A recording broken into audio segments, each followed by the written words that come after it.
clause.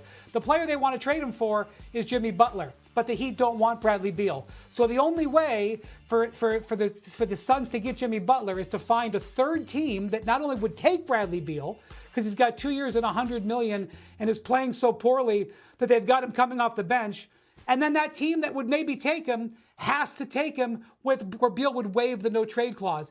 And all of this doesn't even take into account that Kevin Durant has 1 year left on his contract. And if they can't thread that needle, then you have to start worrying about that on the horizon. Can we be honest about something? Nobody gives a flying frog's fat you-know-what about the Phoenix Suns. We don't care. The fact of the matter is, when you look at the Phoenix Suns, we know that Devin Booker's a stud, and he appears to be a life in Phoenix. They love him dearly. He's the prodigal son. That they got a superstar in Kevin Durant, who is a superstar, and they got a guy in Bradley Beal that they don't want and most other teams wouldn't want because they don't want to pay him the number that comes associated with him. And it's not just because of what they believe to be his absence of production, is because I think Bradley Beal can play. The problem is he's been perpetually injured, and he hasn't really played in too many meaningful games in Phoenix Suns history. Now, if you guys would remember, far be it for me to bring this up, but I was called the clown by Mr. Kevin Durant, if you recall, early in November, because I had the temerity, the unmitigated gall to point to his leadership as lacking. Because I said, when you look at his greatness, his unquestioned greatness, his future Hall of Fame greatness, the two-time champion, two-time NBA Finals MVP greatness, I said one of the things that has been an impediment is that he, as a leader, was somewhat lacking. We know he didn't have to be that in Golden State. We know he wasn't enough of that in Oklahoma City. Clearly wasn't enough of that in Brooklyn. Well, Shannon Sharpe, I want to throw this out to you while Wendy is looking on. Shannon, did you know that since Kevin Durant said that about me, they were in the throes of a 7-game winning streak? Do you know what Kevin Durant's record is in Phoenix since that time? They are what is seven. They are 8-17.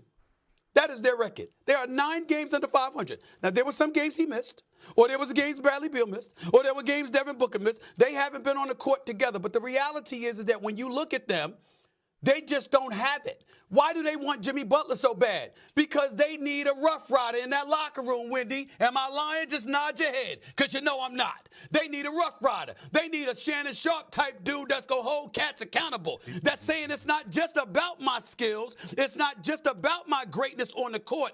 It's about me establishing a culture where we're committed to winning and making sure that we're exhausting every means and every measure to make sure we're maximizing our collective potential. That's not what's happening in Phoenix. And they're looking at owner. The owner ain't going to blame himself. You've got James Jones and those brothers. You know they know what they're doing in their front office. You know Mike Budenholzer knows what he's doing as a head coach. So what are we able to look at? We're able to look at 2 elements of the Phoenix Suns. Number one, they're soft. Nobody's scared of them. They believe that you can engage in physical play with them and you could submit them to some degree. That's number one. And number two, who's the culture changer? That's why they want Jimmy Butler so bad, which goes back to the point. Evidently, this clown has an idea of what he's talking about when he talks about lack of leadership. And I'll leave it at that. Man, look, I never thought they had enough defense. The guys that we mentioned, Bradley Beal, Devin Booker, and KD, at some point in time in the last 5 years are always nicked, and they miss significant time during the season. I never really considered them a championship team. I don't now. It's going to be interesting with Jimmy Butler and his abrasive style. How does that mesh with Kevin Durant and Devin Booker? If the trade were to happen. All right. Assuming Kevin Durant wants to stay, which is what Wendy alluded to. Fair enough. All right. This one is to be continued, folks. Wendy. The new lineup. Yeah, it worked. 109-99, no Embiid for the Sixers. Beal coming off the bench had 25. That led the team in scoring. KD with 23, Booker with 10, Paul George has 13, and Maxey with 31 points. Yeah, it was the new look lineup, so we got to get to that right now. Beal with the team high 25 points in 30 minutes off the bench. Looked great. Sometimes it's just a weird little changing of scenery. Lou, does this lineup stick? Is this temporary? What am I looking at? Yeah, it's going to be hard not to make a case that it's worked, right, in game one. You know, the one thing that stood out to me was the shot attempts. you know, with your big three. You got 14 shots, 15 shots, 16 shots, and now you have a balance of your offense with Brad coming off the bench.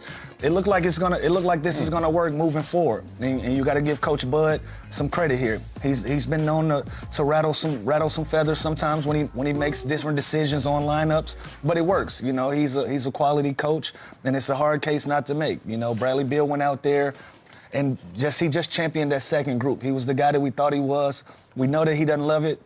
Like he mentioned, you know, I hold the cards and all of this, whether you guys want to make moves or not, but this is a great case for him to make to stick around and be a Phoenix Sun for a while. It was really interesting, too, to see the beginning of this game, the new starting lineup. They started off down 14-3, so it was almost, you know, Bradley Beal's watching that, like thinking it's somewhat comical to begin begin this game, and this is the big change. But they were resilient. Bradley Beal was unbelievable, and of course, I think this is going to at least stick for now. Like, do I think Bradley Beal is a bench player for the rest of his career, or if he does happen to get traded, is he going to be I think he's a starter on pretty much every team besides OKC, Boston, Cleveland, teams that are rolling that aren't going to change anything. Outside of that, Bradley Beal is a bona fide starter. This is a move that they had to make right now, given the situation that their team's in, and it worked. And if it continues to work, I don't think they change it, but I do think this is a leverage card where maybe this gives him a little more luxury, a little more freedom to kind of do that no trade clause and be a little bit more lenient on that. But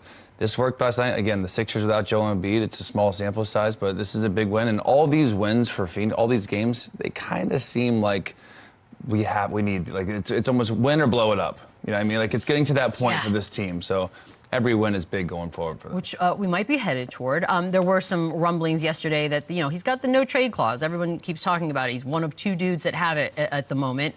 Lakers, Heat, and Nuggets seem to be teams that perhaps maybe he would consider going to. Chandler, which would be the best fit of the three?